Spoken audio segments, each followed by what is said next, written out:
कल पटना में राष्ट्रीय जनता दल कार्यालय के बाहर जो गाड़ियां खड़ी थी उसका फाइन एसपी की मौजूदगी में किया गया। एसपी ट्रैफिक की मौजूदगी में राष्ट्रीय जनता दल ने अपना वीडियो जारी कर कह दिया है, राष्ट्रीय जनता दल प्रवक्ता एजाज अहमद ने, कि सरकार के इशारे पर, बीजेपी और जेडीयू के इशारे पर वहाँ गाड़ी को फाइन किया गया, जबकि बीजेपी कार्यालय के बाहर, जेडीयू कार्यालय के बाहर सैकड़ों की संख्या में गाड़ियाँ खड़ी रहती है।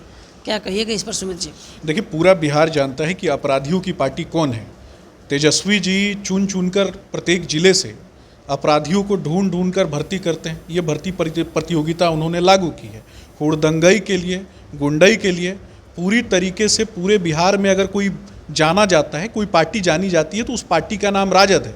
ऐसे ही किसी के ऊपर जो लोग ट्रैफिक के नियमों को और नियमावली को जो नहीं मानते हैं, उनके ऊपर कार्रवाई करना, ये कहीं ना कहीं बिहार प्रशासन का काम है और बिहार प्रशासन अपना काम करती है। और इसमें किसी भी दल अथवा किसी भी व्यक्ति विशेष को छोड़ा नहीं जाता। तो इसके लिए अगर वो आरोप लगाते हैं तो इससे ज़्यादा मतलब हास्यास्पद और कुछ हो सकता है क्या? आज बड़ा शिष्टमंडल पहुंचा है, 5 सदस्यीय शिष्टमंडल नवादा पहुंचा है घटनास्थल पर, क्या कहिए? देखिए, निश्चित रूप में घटना काफ़ी निंदनीय है और हमारी सरकार ना किसी को फंसाती है और ना किसी को बचाती है। हमारी सरकार लोगों के हितों के लिए और ख़ास करके समाज के अंतिम पायदान पर बैठे हुए लोगों के हितों की रक्षा करने के लिए वचनबद्धता के साथ काम करती है। आप देखेंगे कि कुछ एक अपराधी जो हैं वो पकड़े गए हैं और निश्चित रूप से संपूर्ण अपराधी और आपराधिक मानसिकता के लोग जो हैं वो पकड़े जाएंगे और उन पर सजा भी होगी।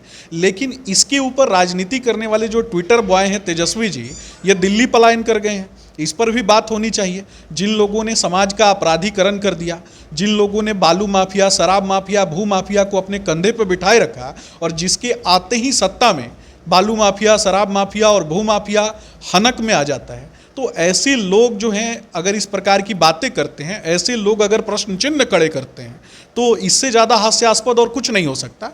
लेकिन SC ST समुदाय और ख़ास करके बिहार का प्रत्येक वर्ग अच्छे से जानता है कि उनके हितों के लिए, उनके हितों की रक्षा के लिए, उनके आरक्षण के लिए और उनको कहीं ना कहीं भोजन मुहैया कराने के लिए, उनकी दवाई मुहैया कराने के लिए अगर कोई काम कर रहा है तो वो NDA की सरकार काम कर रही है। गुंडा पार्टियों का यही चरित्र है। गुंडा पार्टियां जो हैं वो कभी भी उनके हितों की बात नहीं करती। उनको सिर्फ यही पसंद है कि उनके राजकुमार जो कि 8वीं पास और 9वीं फेल हैं, उससे ज़्यादा शिक्षित बिहार में कोई ना हो। लेकिन 9वीं फेल का आपने नाम लिया, तेजस्वी ने तो खुली चुनौती दी है कि गांधी मैदान में डिबेट कर लीजिए, जो BA पास है बीजेपी का। बिल्कुल, मैं तो MA पास हूँ, डबल MA हूँ। तेजस्वी जी को जब भी उनको मन करे, मैं भारतीय जनता पार्टी का प्रवक्ता हूँ, उनको हिम्मत है तो आकर के डिबेट कर ले। नहीं तो उनके पार्टी में जो उनसे ज़्यादा बुद्धिजीवी और गुणवान उनका प्रवक्ता है, उसी को भेज दें। मैं डिबेट करने के लिए तैयार हूँ, शास्त्रों पर भी डिबेट कर सकता हूँ और उसके अलावा बिहार के जो संवैधानिक चीज़ें हैं उन पर भी डिबेट करता हूँ। जिस व्यक्ति को छल तंत्र, गणतंत्र बोलने नहीं आता हो, जिसको ढंग से लिखी हुई बातों को पढ़ करके बोलने नहीं आता हो। लालू जी के युवराज है ना, विरासत में क्या प्राप्त हुआ है? चोरी करना। तो जो व्यक्ति विरासत में चोरी की लेगेसी लेकर के आता हो, उससे ज़्यादा वो इसी प्रकार की बातें करता है। झूठ बोलना, जोर से बोलना, बार बार बोलना। दो युवराज हैं पूरे देश में, एक बिहार में और एक दिल्ली में। दिल्ली वाला युवराज जो है वो विदेश जाता है, मुंह काला करके लौटता है, और बिहार वाला युवराज मुंह पे लालू जी का चुराया हुआ अलकतरा पोत के निकलता है। तो सुनिए, सुमित शशांक हैं, बीजेपी के प्रवक्ता हैं।